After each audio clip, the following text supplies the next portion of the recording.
The city of Payon is the soul of the East in Midgard, a land of ancient traditions, towering forests, and a history that stretches back long before the kingdom of Rune Midgard was ever founded.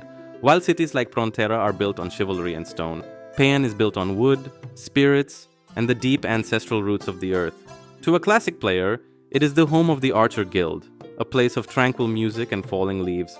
But beneath that calm exterior lies a history of isolation and a struggle to keep the old world alive in a rapidly changing land.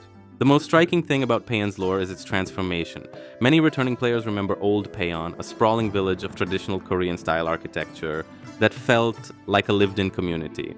However, during the early years of the game's timeline, the city underwent a massive reconstruction. The new Payon we see today is a more fortified, organized version of that history, but the spirits of the old city still linger in the surrounding forests. This shift represents the city's struggle to modernize while desperately trying to hold on to its spiritual identity. Payon isn't just a town. It's a sanctuary for those who believe that the forest itself is a living, breathing entity. At the heart of this culture is the Great Tree, a colossal natural monument that serves as the spiritual anchor for the region. This is why the Archer Guild chose this location. To an archer, a bow isn't just a weapon, it is an extension of the forest's will. The training in Payon isn't about brute force, it's about patience, breath, and harmony with the wind. The archers of Payon are the silent guardians of the borders, scouts who can move through the thickest brush without snapping a single twig. They are the front line against the creatures of the deep woods, ensuring that the peaceful life of the villagers remains undisturbed. But even a sanctuary has its shadows, and just north of the village lies the entrance to the Pon Caves.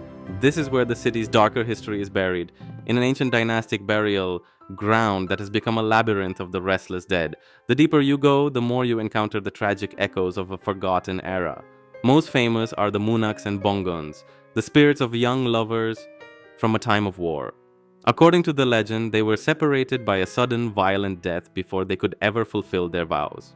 Now they wander the dark corridors as Jiangshi, hopping corpses bound by the talismans on their foreheads. They are not mindless monsters, but souls trapped in a state of eternal longing, forever searching for the partner they lost centuries ago. Their presence turns the cave into a place of profound melancholy, where every hopping step is a reminder of a love that refused to die. Descending further, the air grows cold and damp as you reach the subterranean lakes, the domain of the Sohis. These are the spirits of women who died by drowning, often under circumstances of deep sorrow or betrayal. With their long flowing black hair and traditional silken robes, they appear beautiful from a distance, but they are vengeful spirits of the water. They represent the cold side of Payon's spiritual world, the lingering resentment of those who were discarded by society. At the very bottom of this haunted tomb resides the Moonlight Flower, the fox spirit MVP. She isn't a demon from another realm. She is a legendary creature of folklore, a gumiho who has lived for 1,000 years. She is the protector of the cave's secrets, a playful but lethal guardian who reminds every adventurer that Payon's history is guarded by forces far older than the king in Frontera. To a returning player, Payon represents the home they found when they wanted to escape the politics of the capital. It's the memory of sitting by the fountain, the sound of arrows hitting targets in the distance, and the slow, methodical grind through the haunted caves.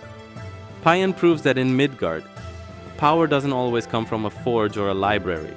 Sometimes it comes from the quiet discipline of a steady hand and a deep respect for the spirits of the ancestors. If you enjoyed this video, please subscribe to my channel. You will find lots of Ragnarok online content here. Also check out the description box under this video. You will find a link to the official Ragnarok Zero global server.